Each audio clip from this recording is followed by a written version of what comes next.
Teak-Teak. Teak-Teak is a famous Japanese urban legend about a vengeful female spirit, cut in half by a train, who haunts stations and streets at night. She drags her upper torso using her hands or elbows, creating a teak-teak sound. Extremely fast, she slices victims in half with a scythe to mimic her own death.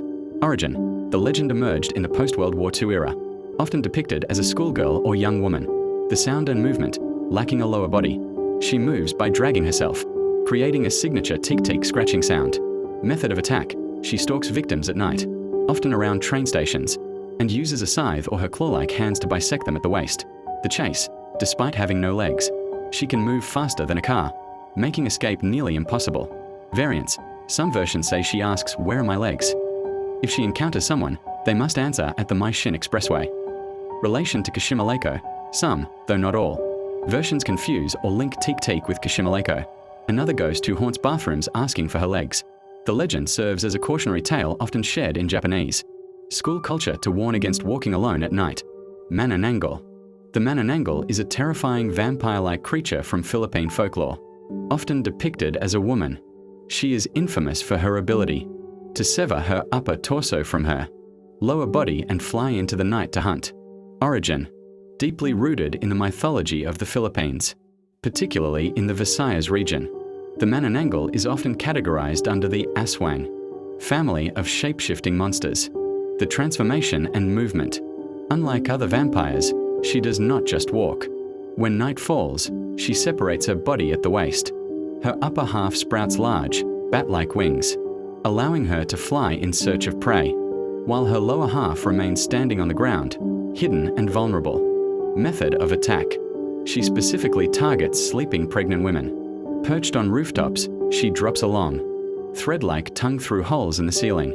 She uses this hollow tongue to suck out the hearts of unborn fetuses or the blood of her victims. The sound of deception. She is known for trickery. She is sometimes accompanied by a tick-tick sound. The rule of thumb is deceptive. If the sound is loud, she is far away.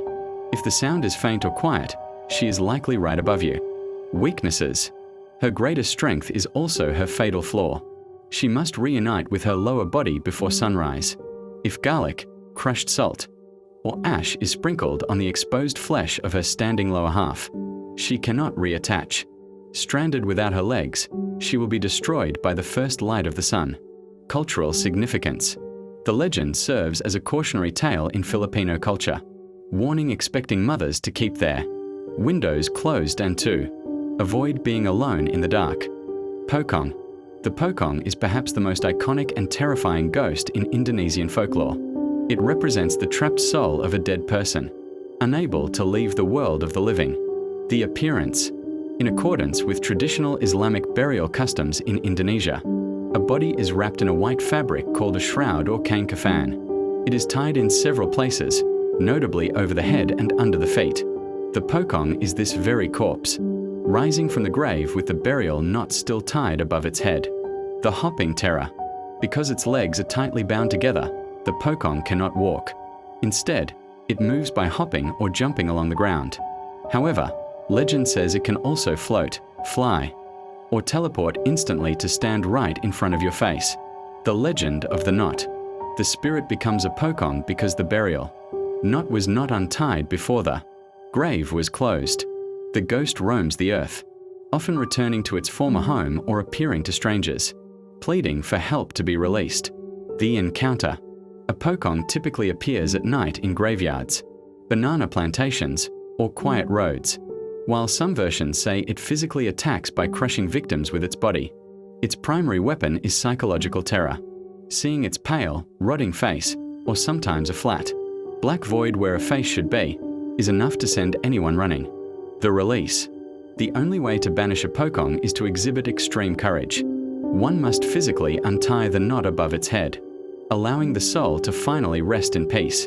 The Nukalevi. The Nukalevi is the most repulsive and malevolent demon in the folklore of the Northern Isles of Scotland. It is a skinless horror that rises from the sea to bring plague and death to the land. The nightmare form. At first glance, it resembles a centaur, but far more grotesque. It appears as a man's torso fused directly onto a horse's back.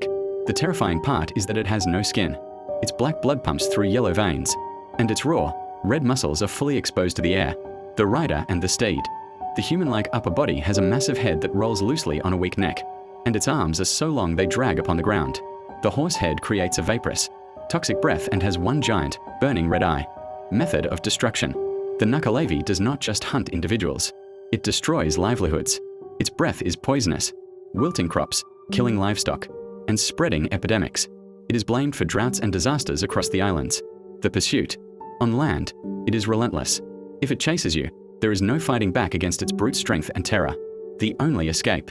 The creature has one fatal aversion: fresh water. It cannot cross a flowing stream.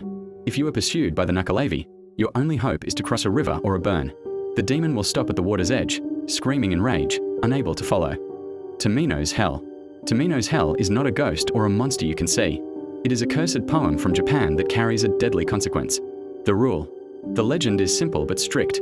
You can read the poem with your eyes, silently in your mind, but you must never, under any circumstances, read it out loud.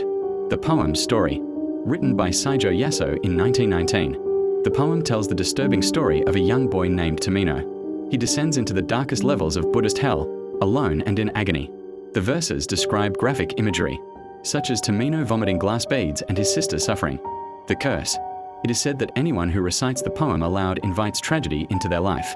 The consequences range from sudden illness and catastrophic accidents to actual death. The victims. Urban legends claim that many people, including radio announcers and curious students, have collapsed midway through reading it, vomiting blood or falling into comas, never to wake up again. The warning. If you ever encounter the text of Tamino's Hell, keep your mouth shut. Read it silently if you dare, but do not let the words leave your lips, or you may be joining Tamino in the dark.